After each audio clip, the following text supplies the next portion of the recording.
Greetings, thanks for watching. So this lesson is my very own lesson. It's called Don't Hold Your Shoulders Back.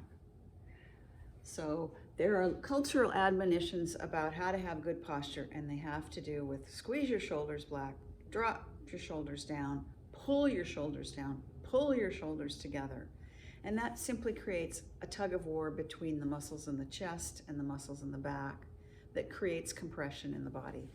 There's a much easier way to balance the front and the back by freeing the muscles on the front of the chest and allowing the shoulder blades to simply float on top of what they're supposed to float on. So the yoke of the shoulder girdle is the collarbones, the shoulder blades, and the shoulder joint.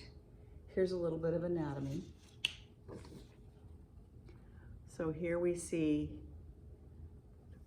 breastbone, collarbone, shoulder blade would be behind, shoulder joint, large pectoralis major muscle coming off of all of this bone here, braiding itself into a tendon that attaches to the front of the upper arm bone, just under the cap of the shoulder, the muscle that's called the deltoid. So that's the territory that we're going to be working in, is right in through all of this. For props, you will need a folded up blanket about this thick, and that is so that when you lie on your belly, you don't stress your neck. Without the blanket, if I lie on my belly, I either have to rest on my chest, which flexes or extends my neck in a way that's really not good for it, or rest on my forehead, which does the same thing and pulls my shoulders too far away from the floor. So I need to elevate myself slightly. Then you need another set of props. You need a set of balls that are about this big. These happen to have pokey things on them, but they don't have to have pokey things on them. These come from the dollar store for nothing. Any kind of kids' balls. Or these large tennis balls that are for dogs. They are called zanies, and you can get them on Amazon for not very much money. So I'm going to use these.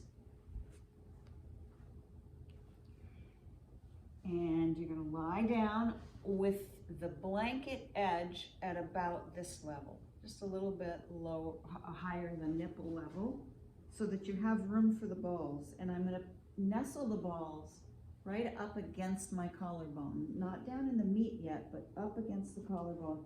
My knees are on either side of the blanket. I rest with both palms on the floor and the forehead on the floor. I'm just turning my head so you can hear me better. Then I bend my knees up.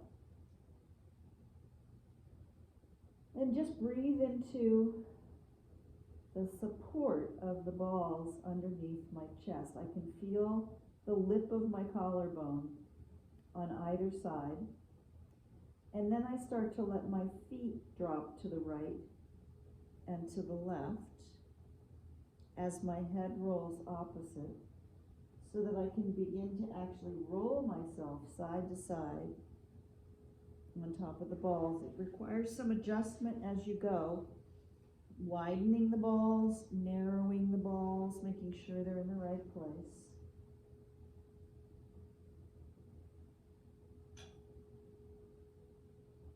Most of all, breathing into what you're sensing.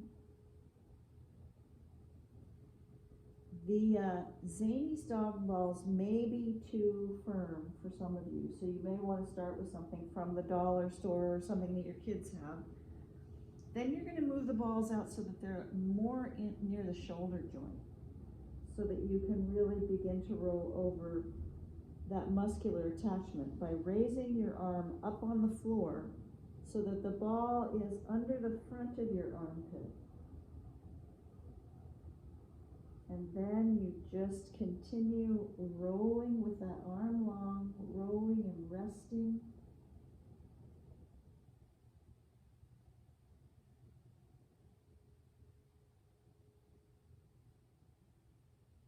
I'm going to focus more on one side so that when I sit up, you'll be able to see the difference between the shoulder that received the information and the shoulder that didn't.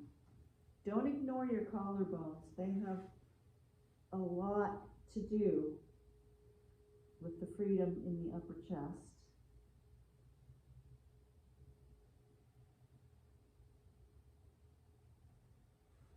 Constantly readjusting where the ball is to suit you.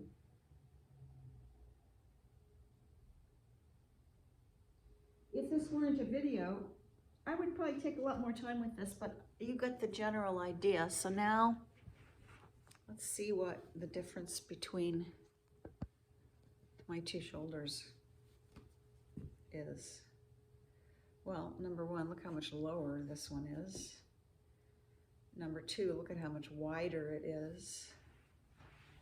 Number three, look at where it's sitting on my back. I am not squeezing my shoulder blades together, okay? So, dollar store, Amazon, Zanies dog balls, or some other kid's ball blanket is all you need. Thanks for watching. I'd love to hear a comment.